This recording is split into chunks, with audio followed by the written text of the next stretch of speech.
Nesse momento, nós convidamos Jesus a estar conosco e vamos dizendo para Ele com muita fé, com muita confiança, que Ele é o nosso mestre, o médico que vem nos curar do corpo físico e do espírito. Hoje, Emmanuel nos traz a lição: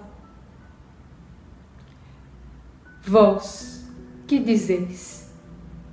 E ele faz uma reflexão no Evangelho de Jesus, que está em Lucas.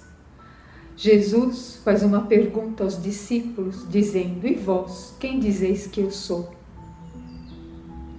E os discípulos, um dizem que o Senhor é Elias, outros João Batista, ou até mesmo Jeremias. E Simão Pedro diz para Jesus: o Senhor é o Filho de Deus vivo. Jesus responde para ele: bem-aventurado sois vós, porque isso vos foi revelado. E Emmanuel faz essa pergunta para nós então: vós, que dizeis? E nós o que falamos sobre Jesus? Nessa lição, Emmanuel coloca que escritores, filósofos, intelectuais vão buscar informação, conhecimento a respeito de Jesus, até mesmo da sua personalidade.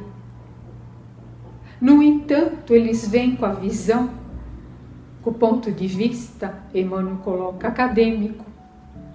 Falta a eles a alma do Evangelho, a intimidade com Jesus.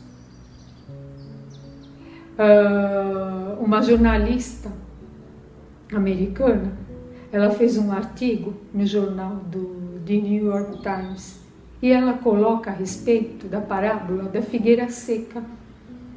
Então ela ali analisa, comenta sobre a personalidade de Jesus. Então ela coloca que ele parece uma pessoa violenta, destruidora.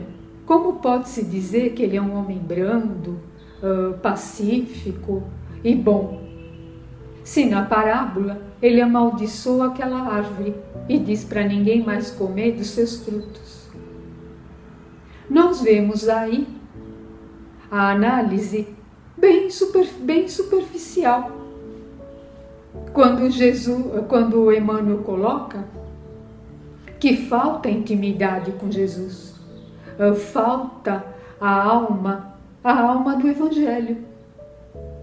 Quando Jesus fala a parábola da figueira seca, diz o Caiba-Schutel num livro, analisando as palavras de Jesus, então ele coloca que Jesus observou naquela árvore, pela clarividência, que estava comprometida geneticamente, que ela não iria mesmo mais dar nenhum fruto, estava seca.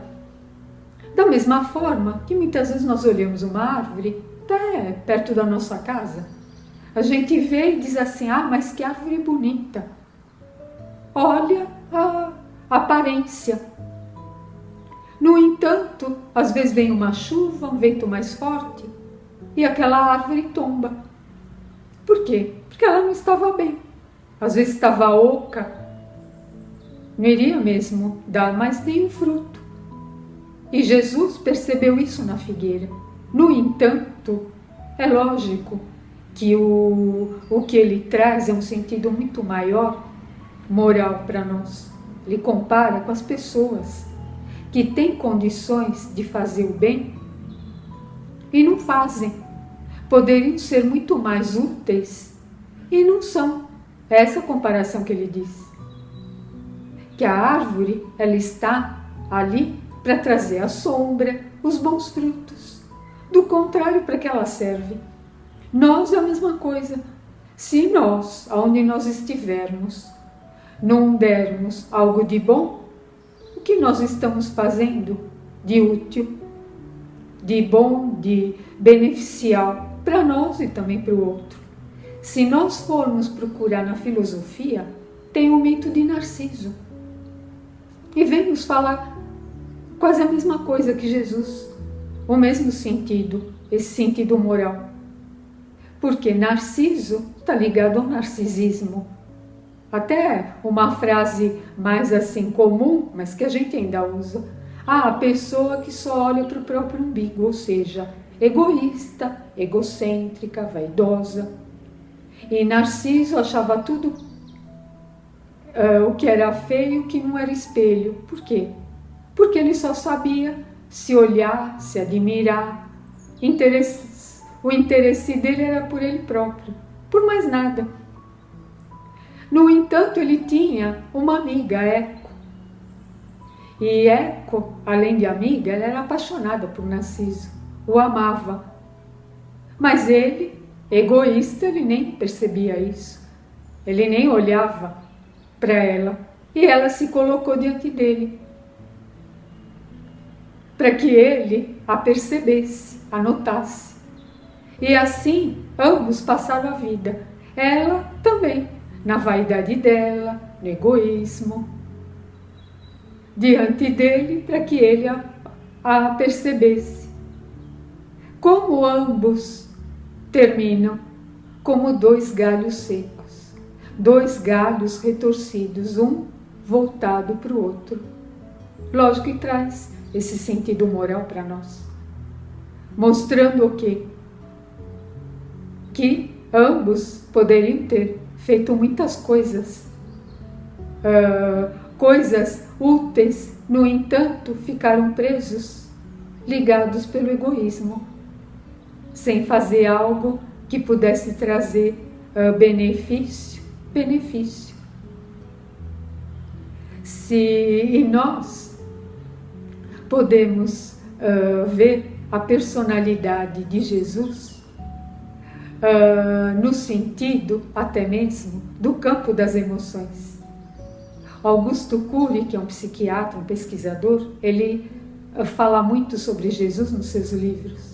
Em um deles ele coloca: Jesus era o mestre das emoções, ele se controlava, tinha o controle de si mesmo.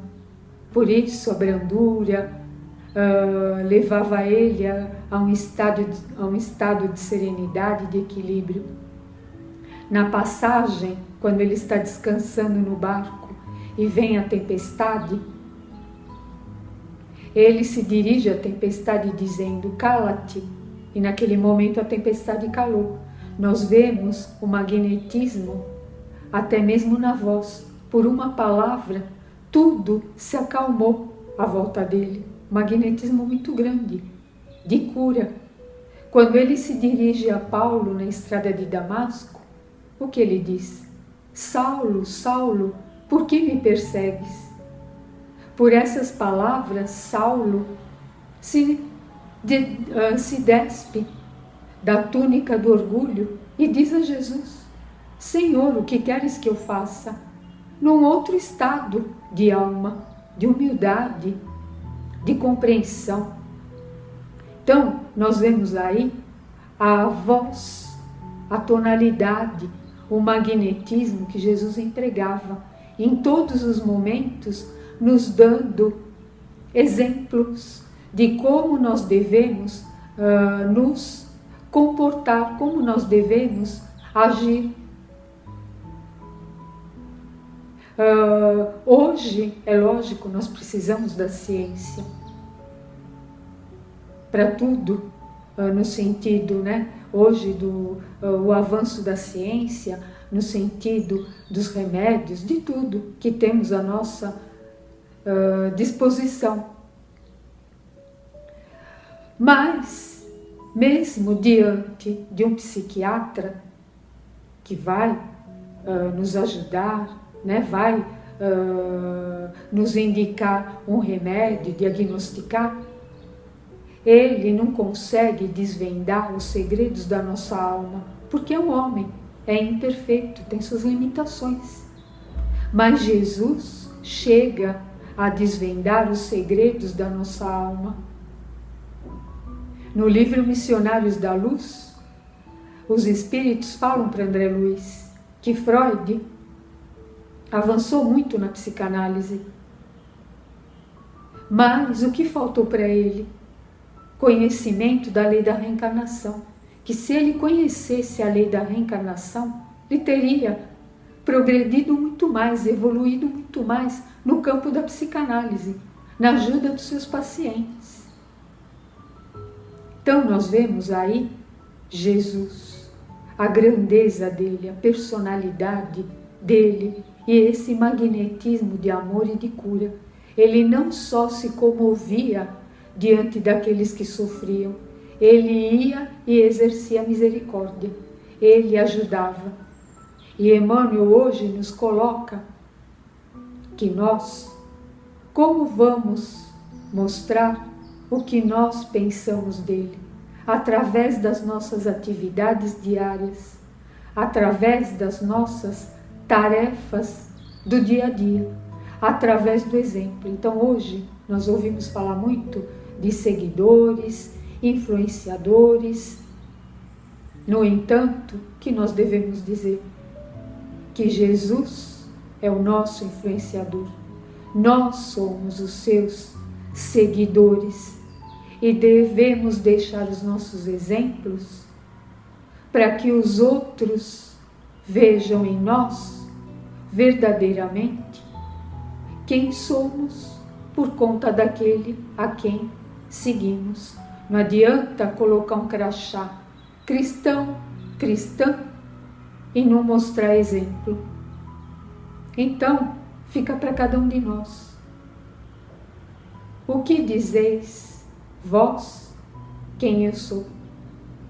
E nós diremos através dos nossos exemplos, para que outros possam nos imitar e também seguir a Jesus e permitir que esse mestre, esse educador, esse médico das almas possa nos influenciar para o nosso equilíbrio, para a nossa serenidade, fortalecendo cada vez mais a nossa fé.